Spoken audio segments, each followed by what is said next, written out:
Welcome to iDream media. So avakaya చాలా మంది ఆవకాయ తీసుకోగానే కడుపులో మంట, గ్యాస్ట్రిక్ ఇష్యూస్ అని ఇలా చెప్తూ ఉంటారు కదా.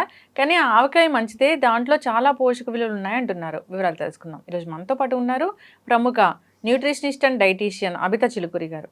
మేడం నమస్తే అండి. నమస్తే. సో జనరల్గా ఆవకాయ అంటే ఒకప్పుడు అందరు ఇష్టంగా తీసుకునేవాళ్ళు. కానీ ఈ మధ్యకాలంలో ఏంటంటే గ్యాస్ట్రిక్ ఇష్యూస్ వస్తున్నాయి. సో అది తీసుకోకూడదని ఒక ప్రచారం ఉంది. కానీ ఏం చెప్తారంటే దీనిలో కలిపే ఇంగ్రీడియంట్స్ అన్నీ కూడా మనకి మేలు చేసేవే అంటారు. సో మీరేం చెప్తారు దీని గురించి? ఇప్పుడు ఆవకాయ పచ్చడి కానీ, ఇట్లా నిలువ పచ్చళ్ళు ఏవి అయినా కానీ దాంట్లో వాళ్ళు ఉప్పు, సాల్ట్ అనేది చాలా ఎక్కువ వేసి దాన్ని నిలువ పెట్టడం వల్ల కొంచెం అది ఫర్మెంట్ అవ్వడం వల్ల ఏమవుతుందంటే ప్రోబయోటిక్ కంటెంట్ అనేది ఇంక్రీజ్ అవుతుంది దాంట్లో. అంటే ఇప్పుడు మనకి పాతకాలంలో చూసినట్టయితే కొంచెం ప్రీవియస్ ఏజెస్లో వెళ్తే ఒక 5-6 ఇయర్స్ బ్యాక్ అయినా కానీ మనకి దొరికే సాల్ట్ కానీ, అది కారం కానీ, ఆయిల్స్ కానీ అన్నీ న్యాచురల్గా ఉండేవి. ఎక్కువ అడల్టరేషన్ అవన్నీ లేకుండా కొంచెం మంచిగా ఉండేవి. కాబట్టి ఈవెన్ మనకి చేసినప్పుడు ఇంట్లో పెద్దవాళ్ళు కానీ వాళ్ళు న్యాచురల్గా ఇప్పుడు గిర్ని పట్టించుకొని ఫ్రెష్గా చేసేవాళ్ళు. ఇప్పుడు మనం ఏం చేస్తామంటే ప్యాకెట్ నుంచి తెచ్చుకొని ప్యాకేజ్డ్ ఫుడ్, ప్యాకేజ్డ్ ఉప్పు, ప్యాకేజ్డ్ కారం ఇవన్నీ తెచ్చుకొని చేసుకుంటాం మనము. కానీ ఇప్పుడు అట్లా దాంట్లో మనకి బెనిఫిట్స్ అంటే ఇమ్యూనిటీ బూస్టింగ్, ప్రోబయోటిక్స్ ఇవన్నీ ఉంటాయి, కాదనట్లేదు. కానీ దాంట్లో ఇప్పుడు మనకి ఈక్వల్గా సోడియం కంటెంట్ అనేది చాలా ఎక్కువ ఉంటుంది. ఆ వైట్ సాల్ట్ అనేది చాలా ఎక్కువ వేసి మనం ప్రిజర్వ్ చేస్తాం కాబట్టి సోడియం కంటెంట్ చాలా ఎక్కువ ఉంటుంది. ఇప్పుడు డయాబెటీస్ వాళ్ళు కానీ, బీపీ ఎక్కువ ఉన్న వాళ్ళు వీళ్ళందరూ చూసినట్టయితే డెఫినెట్గా తీసుకోకూడదు. కిడ్నీ ఇష్యూస్ ఉన్న వాళ్ళు ఇట్లాంటి వాళ్ళు తీసుకోవాలి. Only because of salt, white salt, sodium content అంతే. సాల్ట్ వల్ల అంటే క్రిస్టల్ సాల్ట్ అలాంటిది వాడితే, క్రిస్టల్ సాల్ట్ వాడినా మళ్ళీ వైట్ సాల్ట్ అన్నిట్లో సేమ్ ఉంటుంది సోడియం కంటెంట్. ఫార్మ్స్ డిఫరెంట్ ఉంటాయి కానీ ఇంచుమించు సేమ్ ఉంటుంది. కాబట్టి అది ఎక్కువ ఉండడం వల్ల సోడియం లెవెల్స్ ఎక్కువ ఉంటాయి, ప్రాబ్లం అయిపోతుంది. దానివల్ల మనకి హార్ట్ ఇష్యూస్ అవన్నీ వస్తాయి. మనకి ఇప్పుడు సోడియం అనేది ఫుడ్లో ఏదైనా కానీ వెజిటేబుల్స్, ఫ్రూట్స్ ఏవి తీసుకున్నా సోడియం ఉంటుంది దాంట్లో కంపల్సరీ. ఈజీగా మీట్ అయిపోతుంది రిక్వైర్మెంట్ మనకి డేలో. దాంతోపాటు మనం సాల్ట్ కూడా తీసుకుంటాం డైలీ కుకింగ్లో కానీ, వంటల్లో ఉప్పు వేసుకొని తినడం అవన్నీ చేస్తూ ఉంటాము. అది ఎంత క్వాంటిటీ తీసుకుంటున్నాము, మళ్ళీ దాంతోపాటు పచ్చడి తీసుకుంటున్నామంటే ఇంత తీసుకుంటున్నాము. ఇవంతా సాల్ట్ ఎక్కువైపోతే కిడ్నీ పైన లోడ్ ఎక్కువ పడుతుంది, అట్లా ప్రాబ్లం అవుతుంది. ఓకే. కానీ ఇప్పుడు దాని పచ్చడి pH కూడా అసిడిక్ ఉంటుంది. దానివల్ల ఇప్పుడు మీకు ఆల్రెడీ అసిడిటీ ప్రాబ్లమ్స్, స్టమక్లో హెల్త్ గట్ ఇష్యూస్ ఇవన్నీ ఉన్నప్పుడు అది తీసుకుంటే మీకు ఇంకా ట్రబుల్ అవుతుంది. అసిడిటీ ట్రబుల్ ఇవన్నీ ట్రిగర్ అయిపోతాయి అనమాట. కాబట్టి తీసుకోకూడదు అట్లాంటి ఉన్నప్పుడు. జనరల్గా అంటే ఈ ఆవపిండి చాలా మంచిది. సో కొలెస్ట్రాల్ తగ్గిపోతుంది. సో దీంట్లో రకరకాల అంటే చిల్లీ పౌడర్ ఇవన్నీ కూడా మంచివే ఆరోగ్యానికి అంటారు కదా. సో మరి ఇవన్నీ డెఫినెట్గా మంచివే అండి ఆరోగ్యానికి. కానీ వాళ్ళు అవి ప్రిజర్వేటివ్స్ వేసి ప్రిజర్వ్ చేస్తారు దాన్ని. అది నార్మల్గా నిల్వ పెడితే అవన్నీ పాడైపోతాయి తొందరగా. కాబట్టి ప్రిజర్వేటివ్స్ చేస్తారు, ప్రిజర్వ్ ఉండాలి, నిల్వ ఉండాలి, షెల్ఫ్ లైఫ్ ఎక్కువ ఉండాలి అని. అట్లా ప్రిజర్వేటివ్స్ ఎక్కువ యాడ్ చేయడం వల్ల మనకి ఆ వచ్చే హెల్త్ బెనిఫిట్స్ కంటే నెగిటివ్ ఎఫెక్ట్స్ ఎక్కువ వచ్చేస్తుంటాయి. అది మెయిన్ ప్రాబ్లం. అయితే ఎట్టి పరిస్థితుల్లో కూడా తీసుకోకపోవడమే మంచిది, తీసుకోకపోతేనే బెటర్. ఓకే. సో పర్టికులర్గా బీపీ, షుగర్లు వీళ్ళైనా, కిడ్నీ ఇష్యూస్ వీళ్ళైనా, లేకపోతే ఇంకెవరైనా కూడా తీసుకోకూడదా? ఇప్పుడు ఎవరికైనా కానీ కొంచెం ఇట్లా అసిడిటీ ప్రాబ్లం ఉన్న వాళ్ళు, స్టమక్ ఇష్యూస్ అట్లా ఉంటున్నాయి, వాళ్ళకి ఎక్కువ టాలరెన్స్ లేదు స్పైసెస్కి అన్న వాళ్ళు కూడా తీసుకోకపోతేనే బెటర్.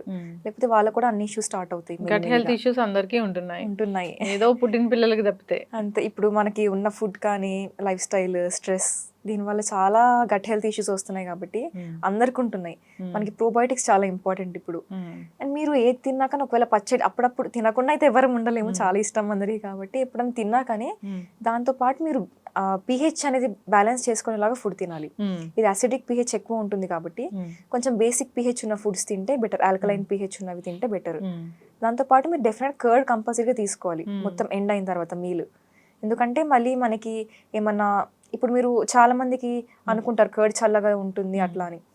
అంటే ఇప్పుడు అసిడిటీ అది ఎక్కువ చేసినప్పుడు మీరు ఈ కర్డ్ ఇట్లాంటివి తీసుకుంటే ప్రోబయోటిక్స్ అవి ఎక్కువ ఉండడం వల్ల కొంచెం ఎఫెక్ట్స్ అనేవి ఎక్కువ రాకుండా ఉంటాయి. అట్లా చూసుకోవాలి కొంచెం. ఓకే. ఆల్కలైన్ ఫుడ్స్ అంటే?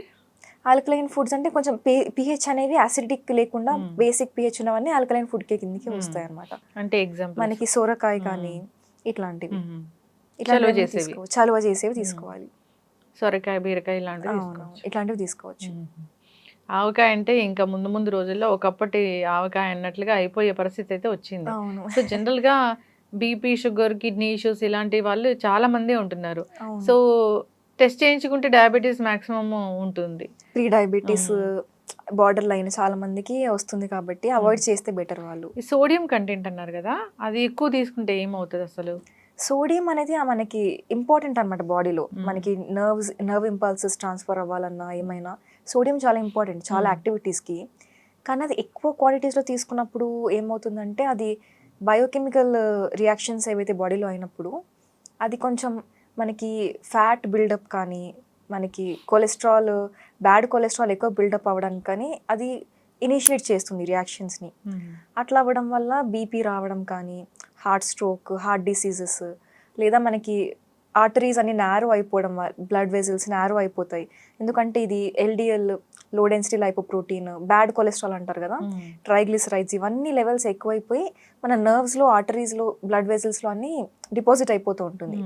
అట్లా అవ్వడం వల్ల బీపీ కానీ, హార్ట్ ప్రాబ్లమ్స్, ఇవన్నీ ఈవెన్ బ్రెయిన్ స్ట్రోక్స్ కూడా అట్లాంటివన్నీ రావడానికి ఛాన్సెస్ ఉంటాయి. కాబట్టి డెఫినెట్గా కేర్ఫుల్ ఉండాలి సోడియం మ్యాటర్లో మనం ఎంత తీసుకుంటున్నాము అని. ఇంకా ఏ ఫుడ్స్లో ఉంటుంది సోడియం? ఫుడ్ అంటే మెయిన్గా అంటే అన్ని ఫుడ్లో సోడియం ఉంటుందండి, ఎక్కువ అట్లా ఉండదు. కానీ మెయిన్గా ఎక్కువ ఉండేది సాల్ట్లో. సాల్ట్, మళ్ళీ మనకి ఇది ప్యాకేజ్డ్ స్నాక్స్ వస్తాయి, ఇన్స్టెంట్ ఫుడ్, బేకరీ ఐటమ్స్ ఉంటాయి కదా, కుకీస్, చాక్లెట్స్, ఐస్ క్రీమ్స్, ఇవన్నిట్లో కూడా సోడియం ఎక్కువ ఉంటుంది. ఇప్పుడు మీరు ఏదైనా కానీ ప్రాసెస్డ్ ఫుడ్ అంటే దాంట్లో high fat, high salt, high sugar ఉంటుంది ఆటోమేటిక్గా. క్యాలరీస్ ఎక్కువ ఉంటాయి దాంట్లో. అట్లా ఉండడం వల్ల సోడియం కంటెంట్ అనేది చాలా ఎక్కువ ఉంటుంది. మీరు డెఫినెట్గా అవి అవాయిడ్ చేయాలి. సోడియం కంట్రోల్లో ఉండాలి అంటే ఎప్పుడు తీసుకుంటున్నారు, ఎంత తీసుకుంటున్నారు, ఏ టైంకి తీసుకుంటున్నారు అని మ్యాటర్ అవుతుంది, ఫ్రీక్వెన్సీ అవన్నీ. ఇప్పుడు తీసుకుంటారంటే డేలో ఏదైనా పర్టికులర్ టైంలో ఎక్కువ తీసుకుంటే కూడా? అవును, అంటే ఇప్పుడు మీరు ఆల్రెడీ ఫుల్ హెవీ మీల్స్ తినేసి ఆ రోజు నైట్ టైం అట్లాంటివి తీసుకుంటే ఎఫెక్ట్స్ ఎక్కువ అవుతాయి.